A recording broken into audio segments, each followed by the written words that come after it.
Hello, welcome back. And now I'm going to explain chapter 7 verbs. So, verbs देखने में जितना छोटा सा वर्ड है एक्चुअली में ये बहुत ही ब्रीफ है ये बहुत ही बड़ा है, बहुत ही जाइंट है. अंडरस्टूड. सो अगर हम एक सेंटेंस की बात करें तो सेंटेंस दो चीज़ों से मिलकर बनता है. एक होता है सब्जेक्ट, दूसरा होता है प्रेडिकेट. जो प्रेडिकेट वाला पार्ट होता है वो ही वर्ब को कंटेन करता है. अंडरस्टूड. अब जो वर्ब होता है, जो हमें बचपन से एक डेफिनेशन सिखाई जाती है, दैट इज़ कि जो हम जितने भी जो एक्शन वर्ड्स होते हैं वो वर्ब होते हैं. हमें सिंपली यही डेफिनेशन पता होती है. या जो हमारे स्टेट ऑफ माइंड को डिपेक्ट करते हैं वो वर्ब्स होते हैं. सो अब एक तो ये क्या होता है, सारे एक्शन वर्ड्स होते हैं. एक्शन वर्ड्स के अलावा क्या होता है, ये स्टेट ऑफ माइंड को भी बताता है, स्टेट ऑफ बीइंग को भी, अकरेंस को भी, है ना. Works can be mental, physical, mechanical भी हो सकते हैं. अब फिजिकल वर्ब क्या होता है, फिजिकल वर्ब को ही हम एक्शन वर्ब्स कहते हैं, जिसकी मैं अभी बात कर रही थी कि एक्शन वर्ड्स जहाँ पर आपके मसल्स इन्वॉल्व होते हैं, जहाँ पर मोशन होता है, आपकी बॉडी इन्वॉल्व होती है, that is called physical verbs. For example, I can dance, I can jump. तो जंप किया तो आपकी बॉडी इन्वॉल्व हुई, मोशन हुआ वहाँ पे, तो वो फिजिकल वर्ब्स हो गया. ठीक है. अब बात करते हैं मेंटल वर्ब्स की. मेंटल वर्ब्स जहाँ पे आपका कॉग्निटिव एस्पेक्ट इन्वॉल्व होता है, जैसे आप डिस्कवर करते हो, अंडरस्टैंड करते हो, है ना, रिकॉग्नाइज करते हो, थिंक करते हो, प्लान करते हो, that is called mental verbs. अब बात करते हैं verbs of being and position. मतलब कि स्टेट ऑफ बीइंग, जैसे आई एम अ गर्ल, ये पोजीशन है मेरा, ये मेरा स्टेट ऑफ बीइंग है, राइट. ये मेरा स्टेट ऑफ बीइंग है कि मैं एक लड़की हूँ, है ना. यू आर अ बॉय, आप लड़के हैं.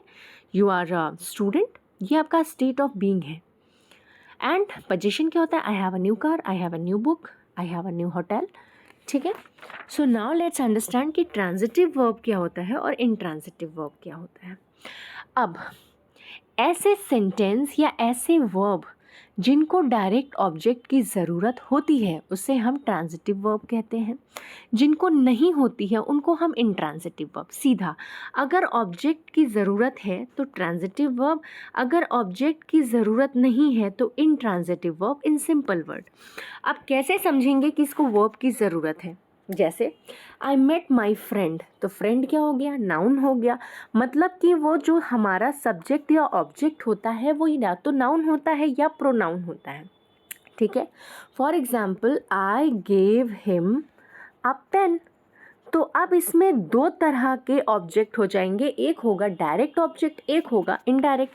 अब आई गेव अप पेन, ये आपका डायरेक्ट ऑब्जेक्ट हो जाएगा. आपने क्या दिया उसको, पेन दिया. किसको दिया, हिम को दिया. तो ये आपका इनडायरेक्ट ऑब्जेक्ट हो जाएगा. अंडरस्टूड. तो यहाँ पे आपको दो ऑब्जेक्ट मिल गए, एक डायरेक्ट और एक इनडायरेक्ट. तो अगर आपको ऑब्जेक्ट मिलता है, बेसिकली ऑब्जेक्ट क्या होता है, नाउन या प्रोनाउन होता है, तो उसको हम ट्रांजिटिव वर्ब कहते हैं.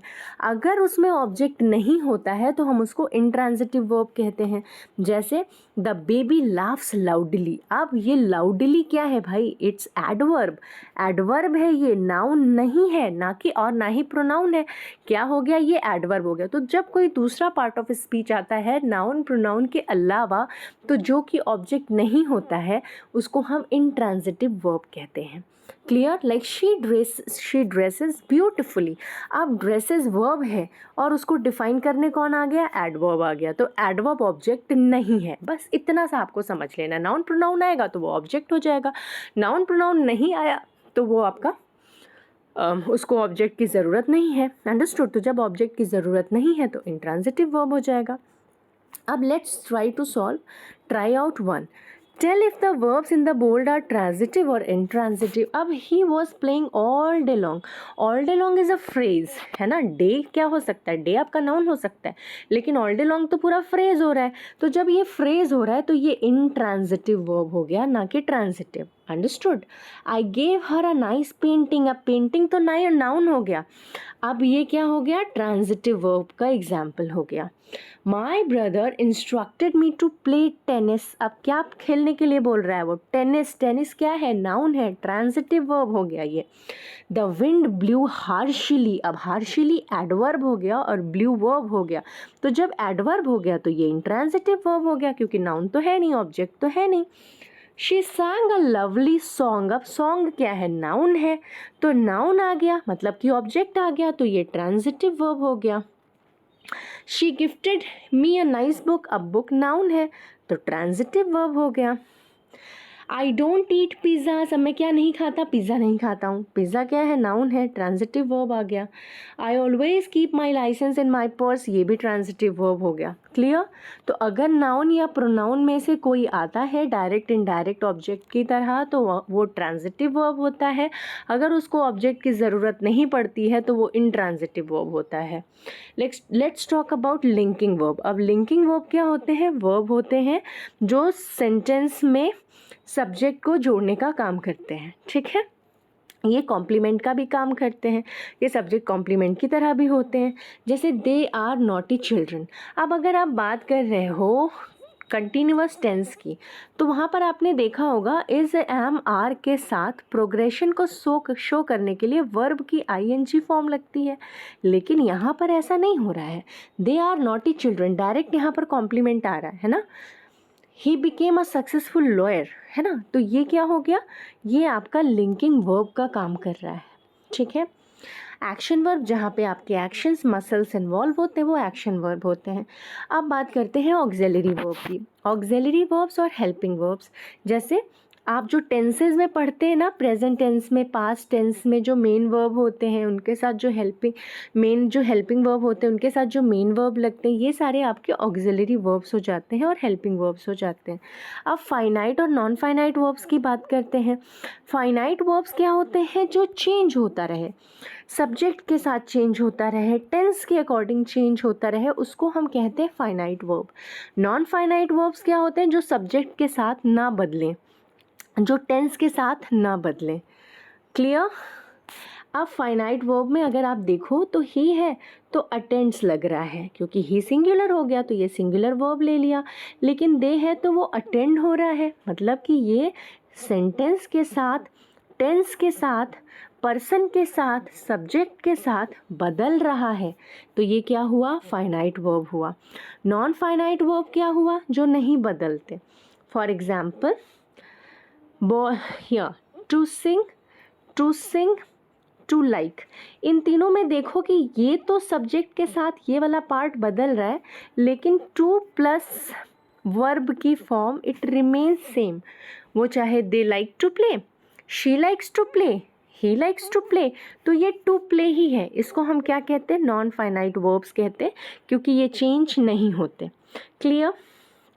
अब बात करते हैं इन्फिनेटिव की। इन्फिनेटिव क्या होते हैं, टू प्लस वर्ब की जो फर्स्ट फॉर्म होती है इसी को हम इन्फिनेटिव कहते हैं। अब जानते हैं कि जेरेंड क्या होता है। जेरेंड जो होता है वो वर्ब प्लस आईएनजी फॉर्म होता है और ये नाउन का काम करता है। For example swimming is a good exercise, यहाँ पर लिखा हुआ है, तो स्विमिंग क्या है, एज अ सब्जेक्ट काम कर रहा है, तो ये आपका नाउन हो गया। ठीक है, यहाँ पर सिंगिंग क्या है, ये भी नाउन का काम कर रहा है, ये वर्ब प्लस आईएनजी है जो नाउन का काम करते हैं और इनको हम वर्बल नाउन भी कहते हैं क्योंकि ये वर्ब से बने होते हैं। इन्फिनेटिव क्या होता है, टू प्लस वर्ब का जो फर्स्ट फॉर्म होता है उसको ही हम इन्फिनेटिव या नॉन फाइनाइट कहते हैं। अब बात करते हैं पार्टिसिपल। देखो पार्टिसिपल जो होते हैं वो दो तरह के होते हैं, एक होता है प्रेजेंट पार्टिसिपल, एक होता है पास्ट पार्टिसिपल। पास्ट पार्टिसिपल जो होता है वो वर्ब का थर्ड फॉर्म होता है और present participle verb plus ING form होता है। अब आप लोग कंफ्यूज होंगे, मैम वर्ब प्लस आईएनजी तो जिरंड भी होता है। बिल्कुल होता है, verb plus ING gerund form होता है, लेकिन वो नाउन का काम करता है। पर लेकिन जो प्रेजेंट पार्टिसिपल होता है वो एडजेक्टिव का काम करता है। जैसे अब यहाँ पर स्टोन क्या है, नाउन है, लेकिन रोलिंग क्या है, ये स्टोन को डिफाइन कर रहा है कि ये घूमता हुआ स्टोन, तो ये क्या हो गया, पार्टिसिपल हो गया, यानी कि ये एडजेक्टिव का काम कर रहा है।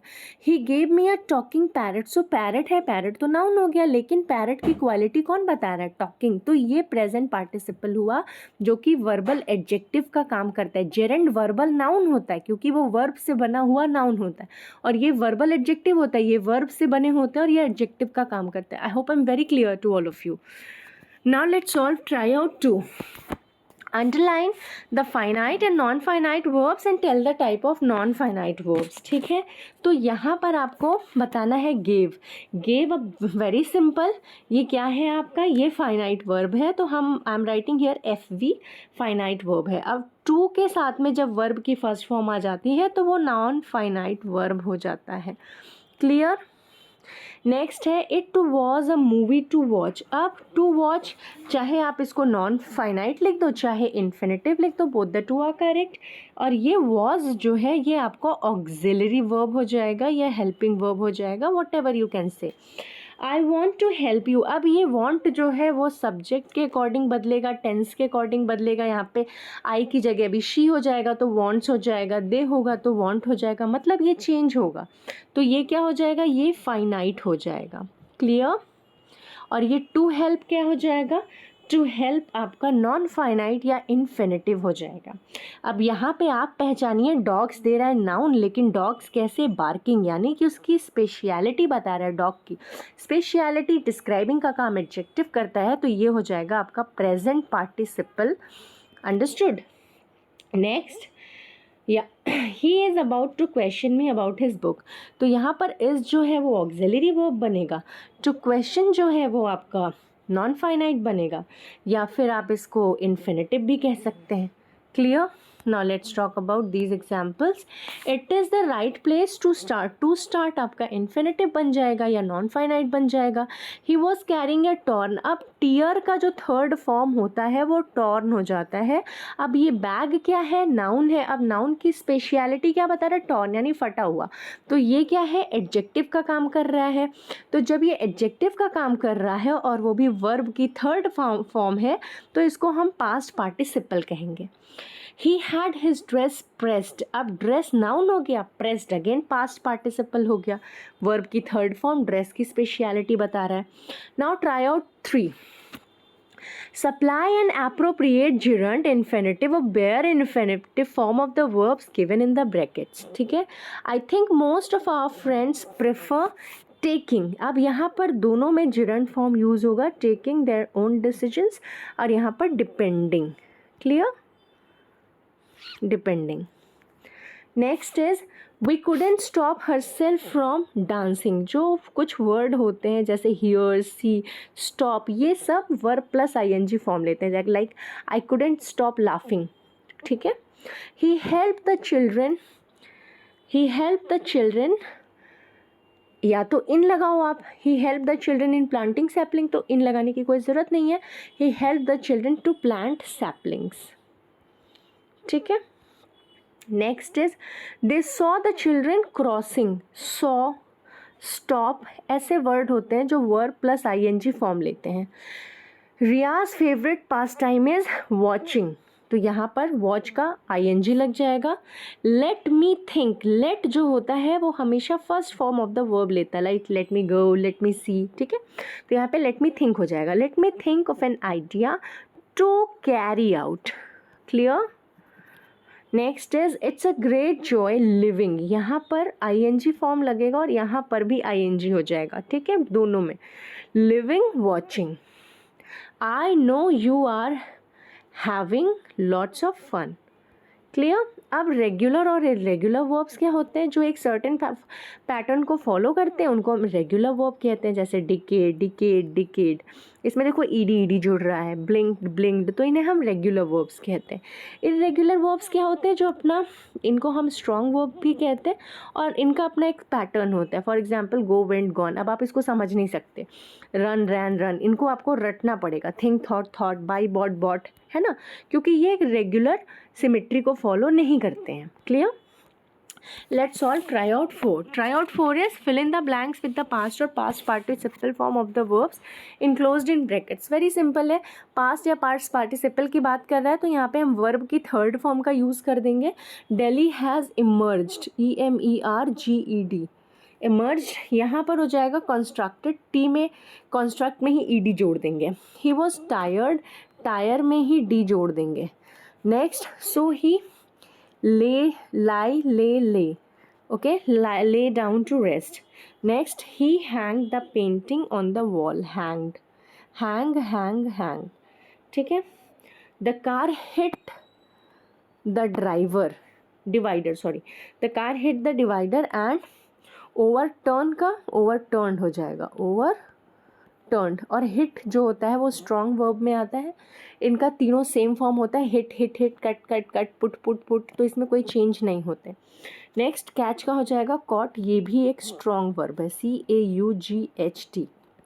नेक्स्ट सब्जेक्ट वर्ब अग्रीमेंट, तो मतलब इसका हुआ कि जो आपका सब्जेक्ट हो उसके हिसाब से वर्ब होना चाहिए। अगर सब्जेक्ट आपका सिंगुलर है तो सिंगुलर वर्ब, अगर प्लूरल है तो प्लूरल वर्ब। अब ट्राई आउट 5 लगाते हैं हम लोग। इसमें है चूज़ द करेक्ट फॉर्म। ये जो रूल्स हैं बच्चों, you just go through that, just read the rules, ठीक है। I am just recording the video, otherwise ये बहुत लेंदी हो जाएगा अगर मैं बहुत डिटेल में समझाऊंगी, तो you just go through the rules, that will help you. Now tick the correct form of the verb. Mathematics is, mathematics, physics, civics, ये सब देखने में ऐसा लगता है कि प्लूरल है, बट एक्चुअल में वो प्लूरल नहीं होते हैं, वो सिंगुलर सब्जेक्ट होते हैं, सिंगुलर वर्ब लेते हैं। सो इज लिखेंगे हम यहाँ पे। ट्वीज़र्स, ट्वीज़र्स का मतलब चिमटी होता है, जैसे कैंची होती है ना, उसमें 2 पार्ट्स होते हैं, पैंट होता है उसमें 2 पार्ट्स होते हैं, पैंट्स में, ट्राउजर्स में, सेम एज ट्वीज़र्स जिसको हम हिंदी में चिमटी कहते हैं, उसके भी 2 पार्ट्स होते हैं, यहाँ पे हम आर लगाएंगे, ठीक है। नेक्स्ट योर पैंट्स आर होगा, क्योंकि पैंट्स में 2 पार्ट होते हैं। इसके बाद है 15 कैंडीज़ की बात हो रही है, तो इसके हिसाब से हम वर लगाएंगे, और यहाँ पर 1 केवल एक ही बचा हुआ है तो हम इज़ लगा देंगे। द कमिटी डिबेट्स, अब यहाँ पर कमिटी की बात हो रही है, तो यहाँ पर कमिटी सिंगुलर कंसीडर हो रहा है और उसके साथ सिंगुलर वर्ब ले रहा है। The committee led very different lifes in private, अब यहाँ पर उनको कलेक्टिवली काउंट किया जा रहा है। The prime minister together his wife, अब यहाँ पर ये दोनों अलग हैं क्योंकि टुगेदर से वो वर्ड अलग हो रहा है, तो ये सिंगुलर वर्ब लेगा, ठीक है। All the CDs even the scratched one, अब ऑल द CDs की बात हो रही है, यहाँ पे फर्स्ट सब्जेक्ट के अकॉर्डिंग यूज़ होगा तो हम आर लेंगे, ठीक है। द क्वालिटी, अब यहाँ पे noun plus of plus noun का स्ट्रक्चर है, इसमें पहले वाले नाउन के हिसाब से वर्ब यूज़ होगा। तो मैंगोज़ तो ये प्लूरल हो गया, तो इसके हिसाब से हम वर्ब नहीं लगाएंगे, हम द क्वालिटी यानी पहले वाले नाउन के हिसाब से लगाएंगे। तो the quality of mangoes is excellent. The pair, this pair, again यहाँ पे noun plus of plus noun का स्ट्रक्चर है, पेयर के हिसाब से चलेंगे, पेयर सिंगुलर फॉर्म में है इसलिए हम यहाँ पर इज़ लगाएंगे। अरेबियन नाइट्स एक किताब का नाम है, ये कोई प्लूरल चीज़ नहीं है, तो अरेबियन नाइट्स के लिए हम यहाँ पर सिंगुलर हेल्पिंग वर्ब लगाएंगे, तो हैज़ हो जाएगा। एवरी और एवरी गर्ल, ये हमेशा जो होते हैं वो सिंगुलर कंसीडर होते हैं, तो हम यहाँ पे वॉज लगाएंगे। कैटल जो होता है, cattle grazing in the field, तो यहाँ पर लेट मी टेल यू, अब यहाँ पे कैटल है तो कैटल भी हम यहाँ पे सिंगुलर यूज़ करेंगे, the cattle is grazing in the field. Next he and I, अब ही एंड आई मिलके 2 लोग हो गए, वर प्लूरल होगा। My new spectacles, spectacles plural होता है तो यहाँ पे हैव लगा देंगे, clear. Circle the following sentence. Throwing garbage, garbage singular form होगा तो यहाँ पर इज़ लगेगा ना कि are. Information on environmental degradation, यहाँ पर इंफॉर्मेशन है, सिंगुलर वर्ब लेगा तो ये हैवेंट की जगह हैजेंट हो जाएगा, clear, hasn't been. Many a man, अब मेनी जो होता है जब कभी मेनी अ मैन वाले स्ट्रक्चर में आता है तो ये सिंगुलर वर्ब लेता है, लेकिन अगर मेनी मेन होता तो आप यहाँ पे हैव लगाते, लेकिन अ लग जाने से यहाँ पर ये रूल फॉलो होता है, हम उसको सिंगुलर में चेंज कर देते हैं। Every one of them was, every one के हिसाब से यहाँ पे वॉज लगेगा। Neither the villagers nor the local authorities, अब यहाँ पर क्या हो जाता है, पास वाले वर्ब के हिसाब से लगता है, तो नीदर द विलेजर्स, अब विलेजर्स जो है वो प्लूरल फॉर्म में हो गए, है ना। और अब इसमें हम विलेजर्स है वो भी प्लूरल है, लोकल अथॉरिटीज़ वो भी प्लूरल है, तो दैट इज़ करेक्ट, आर लगा हुआ है, उसमें कोई गड़बड़ नहीं है, क्योंकि विलेजर्स ये पास वाला वर्ब होगा, लोकल अथॉरिटीज़ तो वो भी प्लूरल फॉर्म में है। द कमिटी यहाँ पर हैज़ हो जाएगा। The committee has unanimously voted for the restoration of water bodies. Here is the sapling, so here are, यहाँ पे सैपलिंग्स के हिसाब से जो वर्ब लगेगा वो आर हो जाएगा। ब्रेड एंड बटर दोनों सिंगल काउंट होते हैं, इसलिए इज लग जाएगा। Bread and butter, horse and carriage. Understood? So I guess it's chapter is clear to all of you. Bye everyone, thanks for watching.